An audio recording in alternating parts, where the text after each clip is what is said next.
Hello friends, welcome back to our channel. Friends, మనం ఈ రోజు అన్ని న్యూస్ పేపర్లో వచ్చిన ఇంపార్టెంట్ ఎడ్యుకేషన్ అప్డేట్స్తో పాటు చాలా ముఖ్యమైన కరెంట్ అఫైర్స్ అయితే రావడం జరిగింది.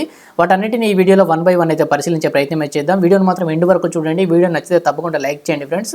ఫ్రెండ్స్, మొట్టమొదటి అప్డేట్ ఇంకా మనం చూసినట్లయితే టీఎస్పీఎస్సీకి కొత్త బాస్ ఎవరైనా టైటిల్ తోటి మనకు వెలుగు న్యూస్ పేపర్ నుంచి అయితే ఇక్కడ ఒక అప్డేట్ మనం గమనించవచ్చు. టీఎస్పీఎస్సీ చైర్మన్ కానీ సభ్యుల నియామకానికి సంబంధించి గవర్నమెంట్ ఒక నోటిఫికేషన్ రిలీజ్ చేసింది. తద్వారా అప్లికేషన్లు అయితే స్వీకరించి మొదటిసారిగా అప్లికేషన్ల ద్వారానైతే ఈ చైర్మన్ కానీ మెంబర్స్ అయితే భర్తీ చేయనున్నట్టుగానైతే మనకు ఆ నోటిఫికేషన్లో పేర్కొనడం జరిగింది. దీంట్లో కనుక చూసినట్లయితే మనకు చైర్మన్ రేసులో 2 ప్రొఫెసర్లు మరియు 2 ఐపీఎస్లు ఉన్నట్టుగానైతే మనకి ఇక్కడ ఇచ్చారు. టోటల్గానైతే 200 మంది దీనికైతే అప్లై చేసుకున్నట్టుగానైతే ఈ వార్తలు అయితే మనం చూడొచ్చు. బీఆర్ఎస్ హయాంలో నియమితున్న టీఎస్పీఎస్సీ చైర్మన్ జనార్దన్ రెడ్డితో పాటు మరో 4 సభ్యులు ఇటీవల రాజీనామా చేశారు. దీంతో కొత్త బోర్డు ఏర్పాటుకు ప్రభుత్వం నిర్ణయించిన అప్డేట్ని ఇక్కడ మనకి ఇచ్చారు. 4తో పాటు ఇంకొక సభ్యురాలు కూడా ఆమె కూడా రాజీనామా బాట పడుతున్నట్టుగా అయితే మనకు ఇందులోనే ఇచ్చారు. ఆమె కూడా రాజీనామా చేస్తే టోటల్గా 10 మంది మెంబర్స్తో పాటు ఒక చైర్మన్ను నియమిస్తే బోర్డు ప్రక్షాళన పూర్తిగా అయిపోయినట్టుగా అయితే మనం భావించవచ్చు. భర్తీ మరికొంత ఆలస్యమైన టైటిల్ తోటి ఇక్కడ ఒక చిన్న అప్డేట్ని చూడొచ్చు. హైదరాబాద్ సెంట్రల్ యూనివర్సిటీ, ఉస్మానియా యూనివర్సిటీతో పాటు జేఎన్టీయూ, కాకతీయ వర్సిటీలో ప్రొఫెసర్, చైర్మన్ మరియు మెంబర్ పోస్టుల కోసం వాళ్ళు కూడా దరఖాస్తు చేసుకున్నట్టుగా అయితే మనకి ఇక్కడ ఇచ్చారు. దీంతో పాటు కొందరు ప్రైవేటు విద్యా సంస్థలు పనిచేసే ప్రొఫెసర్లు, ఎన్జిఓ ప్రతినిధులు కూడా అప్లై చేసుకున్నారు. ప్రస్తుతం కొనసాగుతున్న మెంబర్ అరుణ కుమారి, ఆమె కూడా ఇక్కడైతే రాజీనామా చేసే అవకాశం ఉందని అయితే మనకు ఇక్కడ ఇచ్చారు. ఈ అప్లికేషన్కి సంబంధించి 200 వరకు అయితే వచ్చాయని అయితే దీనిలో పేర్కొనడం జరిగింది. ఈ 200 మందికి సంబంధించి ఒక స్క్రీనింగ్ కమిటీని ఏర్పాటు చేసి ఆ కమిటీ వచ్చిన అప్లికేషన్ పరిశీలించి డ్రాఫ్ట్ చేసి ఒక నివేదికను అయితే సర్కార్కు ప్రతిపాదించడం అయితే దీంట్లో చూడొచ్చు. టీఎస్పీఎస్సీలో సగం మంది కేంద్ర రాష్ట్ర ప్రభుత్వ సర్వీసుల్లో తప్పనిసరిగా పనిచేసి అయితే ఉండాలండి. 10 సంవత్సరాలు ప్రభుత్వ సర్వీసుల్లో పనిచేసిన అనుభవం ఉండాలని మనకు రాజ్యాంగంలోనే క్లియర్గా చెప్పడం అయితే జరిగింది. చైర్మన్ రేసులో అయితే ఐపీఎస్ అయితే ఇక్కడ అప్డేట్ని చూడొచ్చు. టీఎస్పీఎస్సీ పై నిరుద్యోగుల్లో నమ్మకం కలిగించేలా కొత్త చైర్మన్ నియమించాలని సర్కారు భావిస్తుంది. దానికోసం సరైన వ్యక్తిని నియమించేందుకు ప్రయత్నాలను కూడా ముమ్మరం చేసింది. దీంట్లో భాగంగా గతేడాది రిటైర్ అయిన ఓ సీనియర్ ఐపీఎస్ ఆఫీసర్తో పాటు ప్రస్తుతం సర్వీసులో ఉన్న సీనియర్ ఐపీఎస్ పేరును పరిశీలిస్తున్నట్టు తెలుస్తుంది. గతేడాదిలో రిటైర్ అయిన వ్యక్తి అంటే మనకు పట్నం మహేందర్ రెడ్డి గారు అయి ఉండొచ్చు, మాజీ డీజీపీ.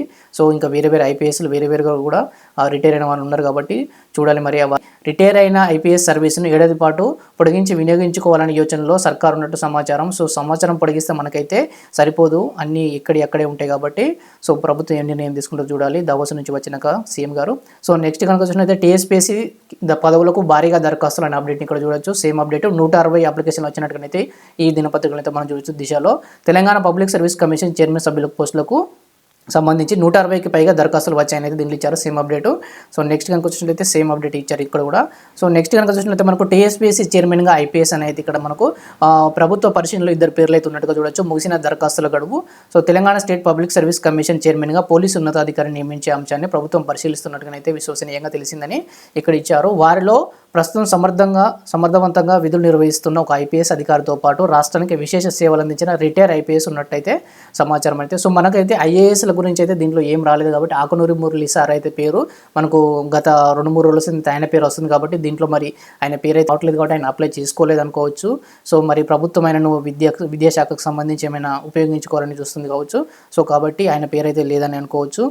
నెక్స్ట్ కనుక చూసినట్లయితే మనకు జేపీఎస్సీలకు సంబంధించి అయితే ఇక్కడ చూడొచ్చు. జేపీఎస్సీలకు సంబంధించి 444 జేపీఎస్సీలను అయితే క్రమబద్ధీకరించినట్టుగా దీన్ని చూడవచ్చు. గ్రేడ్ 4 పంచాయతీ కార్యదర్శులను అయితే వీళ్ళను గురువారం వీళ్ళని నియమిస్తున్నట్టుగా ప్రభుత్వం ఉత్తర్వులు జారీ చేసినట్టుగా ఇక్కడ ఇచ్చారు. ఈ జేపీఎస్సీల క్రమబద్ధీకరణ అయితే పూర్తయితే మనకు మిగిలిన వేకెన్సీస్ కూడా మనకు లిస్ట్ వస్తుంది కాబట్టి జేపీఎస్సీల మీద కూడా కొద్దిగా మనకు కదలిక వచ్చిందని చెప్పుకోవాలి. నెక్స్ట్ కరెంట్ అఫైర్స్ పరంగా చూసినట్టయితే మనకు వింగ్స్ ఇండియా 2024 సదస్సు అయితే నిన్న జరిగింది. వైమానిక సదస్సు సంబంధించి దాంట్లో మనకు సెంట్రల్ మినిస్టర్ హాజరయ్యారు, పౌర విమానయాన శాఖ మంత్రి గారు. దానికి సంబంధించి ఆయన అన్న మాటలు ఇక్కడ మనం చూడొచ్చు. దీంట్లో మనం 2 కరెంట్ అఫైర్లు అయితే రావడం జరిగిందండి. దానికి సంబంధించి దీంట్లో ఇదంతా ఆయన మాట్లాడిన స్టేట్మెంట్ ఉంది కాబట్టి మొట్టమొదటి కరెంట్ అఫైర్ కనుక దీంట్లో చూసినట్టయితే మనకు వింగ్స్ ఇండియా 2024 అనేది మనకు బేగంపేట విమానాశ్రయంలో ఆ సదస్సు అయితే జరిగింది, వైమానిక సదస్సు. నెక్స్ట్ కరెంట్ అఫైర్ దీంట్లోనే సంబంధించి జేఎంఆర్ స్కూల్ ఆఫ్ ఏవియేషన్ కూడా ప్రారంభమైంది. హైదరాబాద్లోని రాజీవ్ గాంధీ అంతర్జాతీయ విమానాశ్రయంలో aviation minister Jyotiraditya Scindia GMR school of aviation ప్రారంభించారు. ఇది దేశంలోని తొలిది కాబట్టి తప్పకుండా అడిగే అవకాశం ఉంది. ఎయిర్పోర్ట్ ఆవరణలో గల జిఎంఆర్ ఏరోస్పేస్ అండ్ ఇండస్ట్రియల్ పార్కులో ఈ స్కూల్ని అయితే ఏర్పాటు చేసినట్టుగా దీంట్లో చూడొచ్చు. సో సేమ్ అప్డేట్ ఇక్కడ కూడా ఇచ్చారు. సో నెక్స్ట్ కనుక చూసినట్లయితే ఎయిర్ ఇండియా మహీంద్రా జేఎంఆర్తో ఎయిర్ బస్ ఒప్పందాలని ఇది ఒక చిన్న అప్డేట్ని అయితే మనం చూడొచ్చు. ఎయిర్ బస్ అనే సంస్థ ఐరోపాకు చెందిన సంస్థ. ఇది విమానాలకు సంబంధించిన విడి భాగాలు తయారు చేసే సంస్థ. సో దీంతో మన ఇండియాకు చెందిన అగ్ర సంస్థలు ఎయిర్ ఇండియా మహీంద్రా జేఎంఆర్ అనే సంస్థలు ఒప్పందం చేసుకున్నట్లయితే చిన్న అప్డేట్ని అయితే ఇక్కడ గుర్తుపెట్టుకోండి. సో నెక్స్ట్ ఇది సేమ్ అప్డేటే. సో నెక్స్ట్ కనుక చూసినట్లయితే ప్రపంచంలోనే అతిపెద్ద డెరివేటివ్స్ ఎక్స్చేంజ్గా మళ్ళీ ఎన్ఈసీనే ఢిల్లీ కేంద్రంగా పనిచేసే సంస్థ ఎన్ఈసీ నేషనల్ స్టాక్ ఎక్స్చేంజ్ అనేది అయితే మనకి ఇక్కడ వార్తల్లో రావడం జరిగింది. ఈ కాంట్రాక్టుల ట్రేడింగ్ సంఖ్యాపరంగా 2023లోనూ ప్రపంచంలోని అతిపెద్ద డెరివేటివ్స్ ఎక్స్చేంజ్గా నేషనల్ స్టాక్ ఎక్స్చేంజ్ నిలిచింది. ఎన్ఈసీ అగ్రస్థానంలో నిలవడం వరుసగా ఇదైతే ఐదో ఏడాది కావడం అనే అప్డేట్ని అయితే మనకు ఇక్కడ ఇచ్చారు. సో దీనిలో కనుక చూసినట్లయితే ప్రపంచవ్యాప్తంగా 3వ ర్యాంకులో ఉన్నట్టుగా అయితే కూడా ఇక్కడ ఇచ్చారు. వరల్డ్ ఫెడరేషన్ ఆఫ్ ఎక్స్చేంజ్ గణాంకాల ద్వారా తెలుస్తున్నట్టు. సో ఇది ఏ సంస్థ రిలీజ్ చేసిందండి ఈ గణాంకాలు? వరల్డ్ ఫెడరేషన్ ఆఫ్ ఎక్స్చేంజ్ గణాంకాల ప్రకారం ప్రపంచంలో 3వ ర్యాంకులో ఎన్ఈసీ ఉన్నట్టుగా అయితే మనం ఇక్కడ చూడవచ్చు.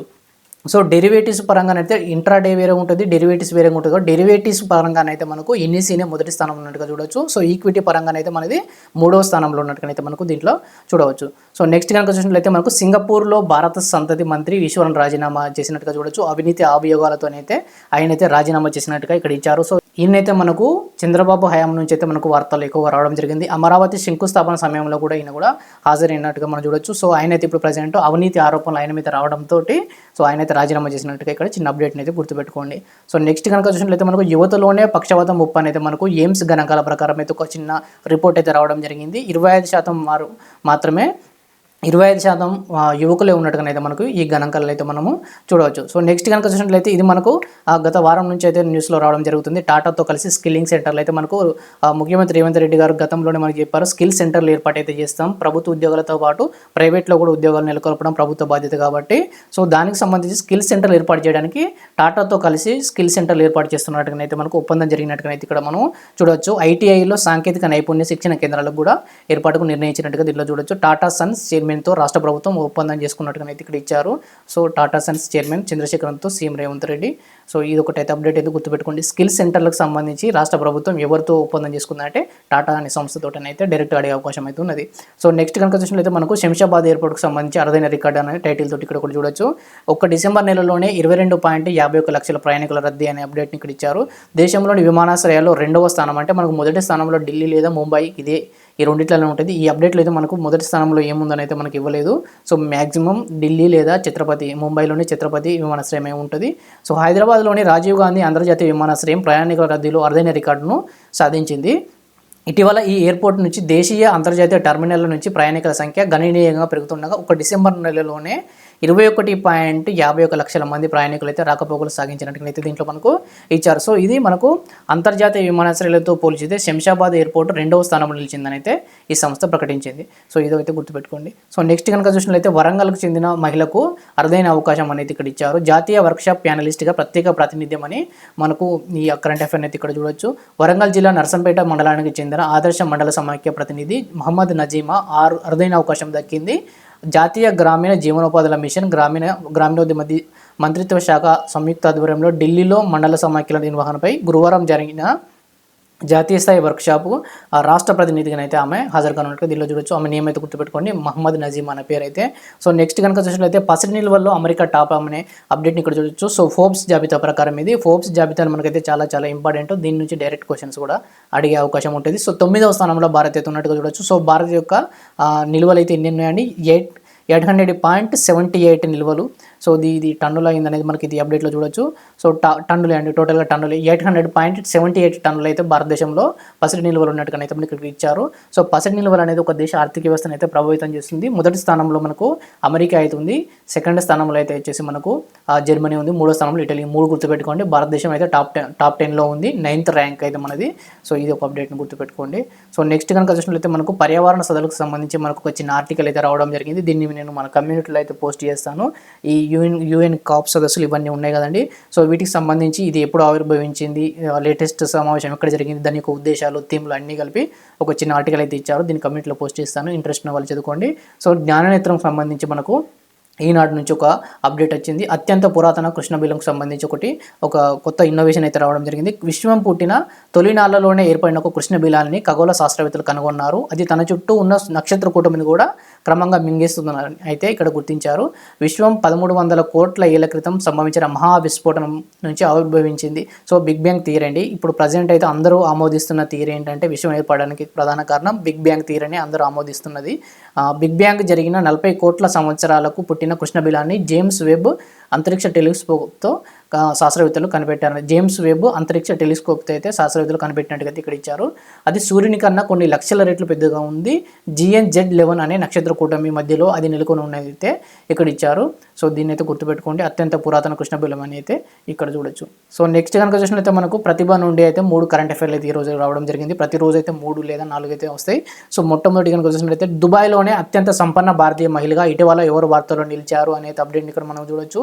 సో దీనికి ఆన్సర్ కనుక చూసినట్లయితే జులేఖా దావూద్ అనే ఆన్సర్ని అయితే మనం ఇక్కడ చూడొచ్చు. సో నెక్స్ట్ కనుక చూసినట్లయితే మనకు ఈనాడు ప్రతిభ నుండి అయితే 3 కరెంట్ అఫైర్లు అయితే రావడం జరిగింది. దుబాయ్లోనే అత్యంత సంపన్న భారతీయ మహిళగా ఇటీవల ఎవరు వార్తలు నిలిచారనే క్వశ్చన్కి అయితే ఆన్సర్ వచ్చేసి మనకు జులేఖా దావూద్ అనే ఆన్సర్ను అయితే మనకి ఇక్కడ ఇచ్చారు. So next current affair question కనుక చూసినట్లయితే బాంబే స్టాక్ ఎక్స్చేంజీలో నమోదైన అన్ని కంపెనీల మొత్తం మార్కెట్ విలువ మొదటిసారి ఏ రోజున $4 లక్షల కోట్ల మైలురాయిని చేరిందంటే మనకు 2023 నవంబర్ 29న అయితే ఇక్కడ ఆన్సర్ అయితే ఇచ్చారు. సో ఈ యొక్క డేట్ని అయితే గుర్తుపెట్టుకునే ప్రయత్నం చేయండి ఫ్రెండ్స్. మ్యాక్సిమం అడగకపోవచ్చు డేట్లు. సో ఇయర్ అండ్ మంత్ అయితే గుర్తుపెట్టుకునే ప్రయత్నం అయితే చేయండి.